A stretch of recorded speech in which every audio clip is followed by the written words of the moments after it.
Nestle's Maggi noodles could soon be back on your plates. The Bombay High Court today lifted the ban on the instant noodles that was withdrawn from the market following orders from India's food regulator. The court has now directed Nestle to send fresh samples for testing at accredited labs. Let's take a look at what happened today in the courts. आज कदम उठाया है health को मजेदार बनाने का। Mummy भूख लगी है, कुछ मजेदार खिलाओ ना। 2 मिनट मैगी वेज आटा नूडल्स विद ग्रेन शक्ति जिसमें है 3 रोटी के फाइबर के गुण। Off the shelves for 2 months in a market it once ruled. Maggi noodles finally got some very good news today. The Bombay High Court quashed the government's order banning the iconic noodle brand for 6 weeks. But before you dash off to shops, you should know that Maggi won't be available just yet. Not until Nestle gets Maggi samples tested in labs in Chandigarh, Hyderabad and Jaipur over the next 6 weeks. Only then will the noodle be cleared for your plate.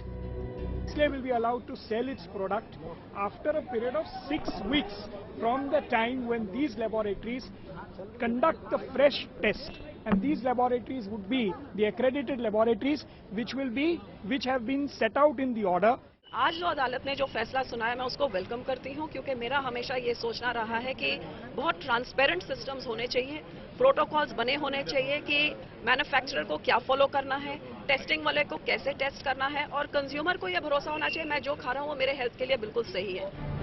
Trouble started for Maggi when the Food Safety and Drug Administration in Uttar Pradesh discovered monosodium glutamate and excessive level of lead in some of the Maggi samples it tested. This snowballed into a nationwide scare, with many states subsequently banning the noodles. Nestle India immediately came out with a statement, saying it respects the decision of the Bombay High Court, adding that it will comply with the test ordered by the government. Your wait for a steaming plate of your favorite noodles could be ending soon. Bombay High Court's order has certainly given a ray of hope to Maggi and Nestle, but it still has to go through fire on the 2 counts. One, it has to prove in the next 6 weeks that it does not contain high levels of lead. And second, it has to build back its faith, its image, so that people who used to love Maggi eat it from now on as well. With cameraman Mangesh Amre in Mumbai, Vidya for India Today. So what's the road ahead for Maggi and indeed for packaged food? Joining me now, Sagar Kurade, Vice President, All India Food Processors Association, joins us. Is this the end of Maggi's trouble, Sagar?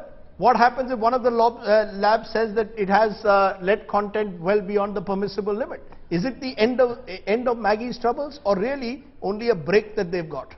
Well, this is definitely a conditional order for one.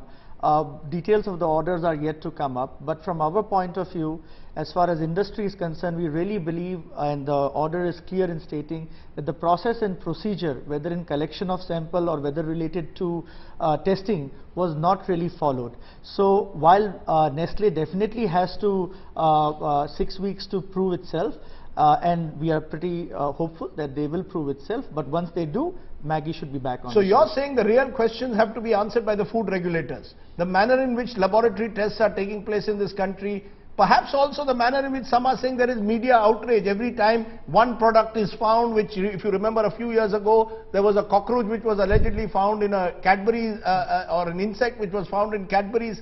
Do you believe that the manner in which the packaged food industry has been targeted means that the food regulator now will have also some questions to ask, to answer?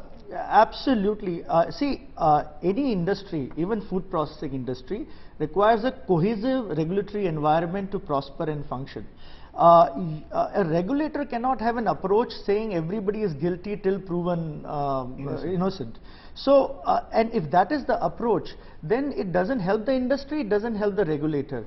I mean, the very fact that when your own lab, Bangalore CFTRI lab, accepted and gave everything as okay on the lab, still you are not accepting those results. It's surprising. It smells of witch hunt sometimes. Do you believe that there was a witch hunt? Is that what the food processing industry today is saying? There was a witch hunt against Maggi? Is that the impression that you're getting, that the government had a witch hunt against Maggi? Well, industry definitely feels harassed. I mean, the time to take, I mean, who do we go to if we have a grievance against FSSAI? who do we go to? There is no panel to which we approach. Our problems, we have to go back to FSSAI for them to, and if it's not like FSSAI would be making all things right. The problem can be on part of industry or the regulators. So you're saying that the FSSAI and now brands like Maggi or Nestle need to work closer together, that this cannot be an adversarial relationship, a confrontational relationship. Absolutely. You need a cohesive regulatory environment for industry to function, for sure. Okay. I'm going to leave it at that, because obviously there are lessons that will have to be learned that need deeper thought on what has happened with Maggi should not happen perhaps to other packaged foods, because the last thing you need is being told you're guilty and then you've got to prove your innocence. Sagar Kurade of the Food Processors Association, appreciate your joining us. Okay.